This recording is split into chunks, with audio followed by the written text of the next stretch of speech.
This is Tom Fox, and I'd like to welcome you to a new season of Adventures in Compliance. This season, we're going to take up the second set of 12 short stories published in the Strand Magazine in 1893 and 1894, which were collected in the book The Memoirs of Sherlock Holmes. The Memoirs of Sherlock Holmes was published in the United Kingdom by G. Loons and in the U.S. by Harper's and Brothers.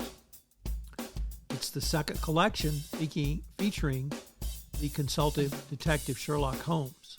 The Final Problem was published in this series, and that remains one of the top Sherlock Holmes stories of all time, as Doyle was determined to kill off Sherlock Holmes, his most famous character, due to not simply its popularity, but how Holmes in many ways had taken over the life of Doyle the writer.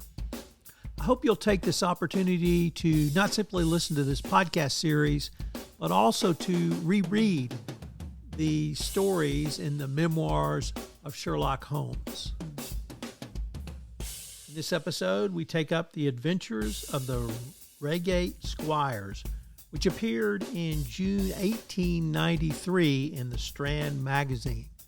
We're going to follow it with some ethical lessons, and I know you'll enjoy this episode of Adventures in Compliance.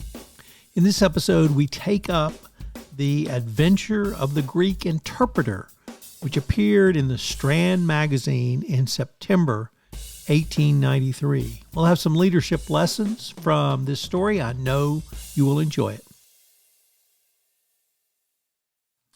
Among the cast of characters the average Sherlock Holmes fan considers to be regulars, Holmes' brother Mycroft is perhaps the best known. Somewhat surprisingly,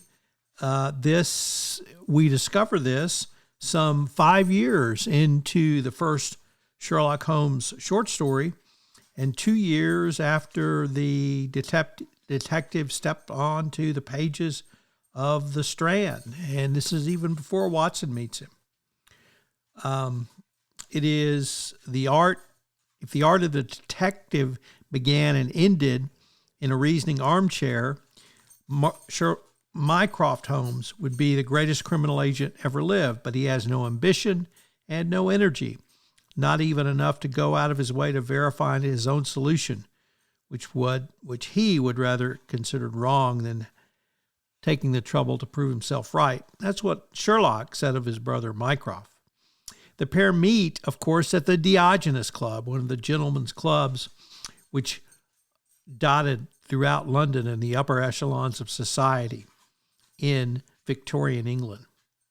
Most prided themselves on being, at least to some degree, social.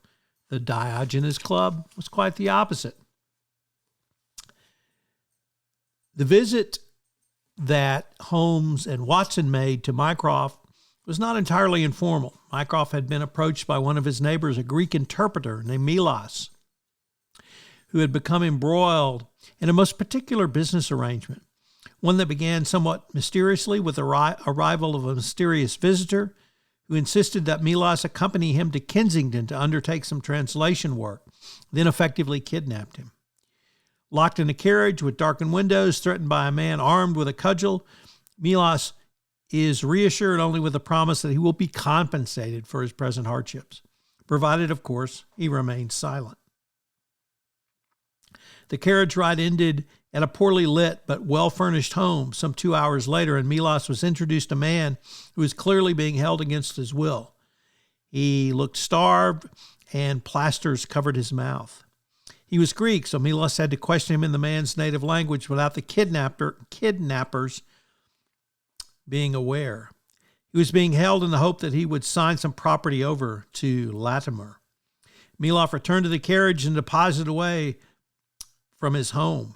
However, rather than return directly there, he went to the Diogenes Club to seek out Mycroft, who in turn recruited Holmes, who immediately pinpointed a clue. A woman had entered the room when Milos was talking to Latimer, and Her name appeared to be Sophie. Holmes placed an advertisement in the newspaper inquiring whether anyone had information about her and was swiftly rewarded with an address in Beckingham, no doubt the social media of its day. Arriving at the house with Watson and Inspector Gregory, he noted it was a perfect match, as Milos had described. They find Milos and the man that he was interrogating tied up near a fireplace, and the man being interrogated had died, and Milos was just barely alive. But they revived him, and they found out that Milos was there to try to persuade him to sign over property, which he did not do. The men then fled to Hungary and were murdered by person or persons unknown. But the story ends at that point.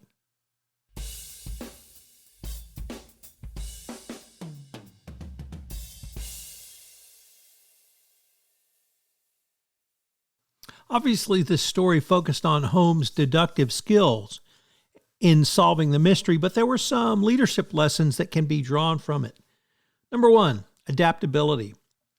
In this story, Holmes is called upon to adapt a new and unexpected situation quickly.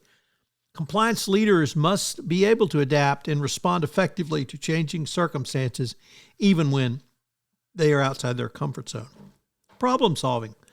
Obviously, Holmes is well renowned for his exceptional problem-solving abilities. And this is precisely what compliance professionals must do, and they must learn from his approach in analyzing complex problems, breaking them down into smaller parts, and applying logically to creatively find solutions.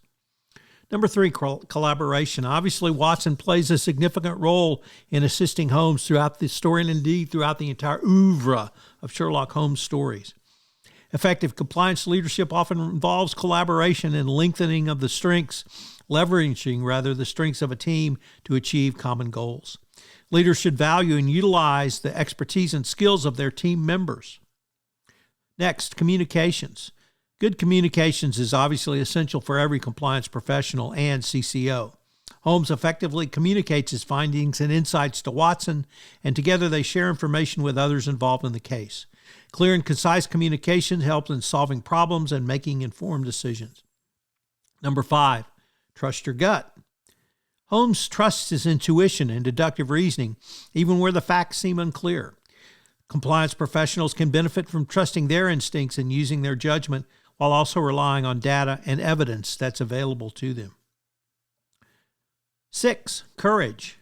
Throughout the story, Holmes demonstrates courage in confronting dangerous situations and pursuing the truth.